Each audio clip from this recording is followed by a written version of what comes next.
Hello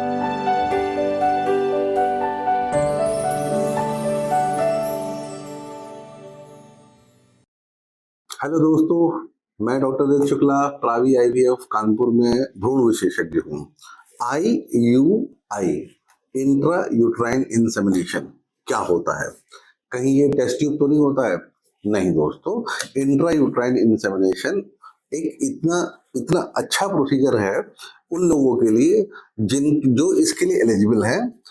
generally क्या होता है कि अगर आपका एग प्रॉपर तरीके से नहीं बन रहा है, फॉलिकल प्रॉपर तरीके से नहीं फूट रहा है, या किसी मैकेनिकल प्रॉब्लम की वजह से स्पर्म एग तक नहीं पहुंच रहा है, तो उस केस में हम लोग IUI की सलाह देते हैं और फ्रिक्वेंटली करते हैं। अब IUI IVF से अलग होता है। IVF के बारे में मैं कल काफी बता चुका हूं। अभी मैं IUI में कंसंट्रेट करूं तो हम लोग जनरली इसमें फॉलिकुलर मॉनिटरिंग करते हैं महीने के दूसरे दिन से। 3 4 5 6 बार अल्ट्रासाउंड होता है। डिपेंड करता है आपका फॉलिकल का साइज कितना होता जा रहा है। 17-18 मिलीमीटर के आसपास आता है, उसके बाद उस फॉलिकल को रप्चर होना होता है, फटना होता है, और जो एग है उससे रिलीज होकर के बाहर ट्यूब में आ जाता है। जब हम देखते हैं अल्ट्रासाउंड में कि आपका फॉलिकल रप्चर हो गया और एग ट्यूब में आ गया है, तो हम हस्बैंड के स्पर्म को लेकर के प्रिपेयर करते हैं। प्रिपेयर करने का मतलब है उसमें से जितने भी डेड या जितनी भी डिब्रीज या जितने भी और स्पर्म के अलावा कंपोनेंट है उनको वॉश करके अलग कर दें और प्योर मोटाइल अच्छी क्वालिटी वाले स्पर्म को आपके यूट्रस में इंसर्ट कर देते हैं। उसको इंसर्ट करते हैं IUI कैथेटर के द्वारा।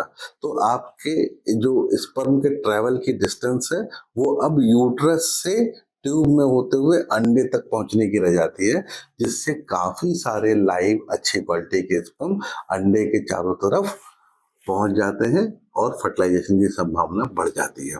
अब ये हमको दिखता नहीं है। जब हम 10-12 दिन बाद टेस्ट कराते हैं या पीरियड नहीं आ रहा है, तब हमें पता लगता है IUI सफल हुआ कि नहीं।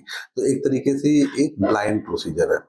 IUI की सक्सेस रेट के बारे में भी कई लोग को मिसकंसेप्शन है कि बहुत ज्यादा होता है या नहीं होता। नहीं, अभी तक जो रिकॉर्डेड है वो 8 से 10% है। बहुत अच्छी टेक्निक से या डबल IUI करते हैं तो 10 से 12% भी हो सकता है।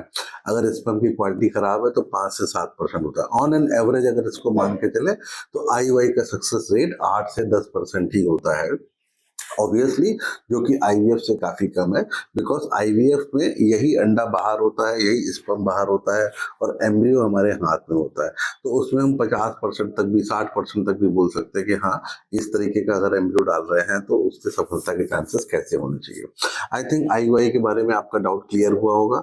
स्टिल अगर कोई क्वेश्चन दिमाग में है तो आप मुझसे बात कर सकते हैं 8417084446 पर। All the best.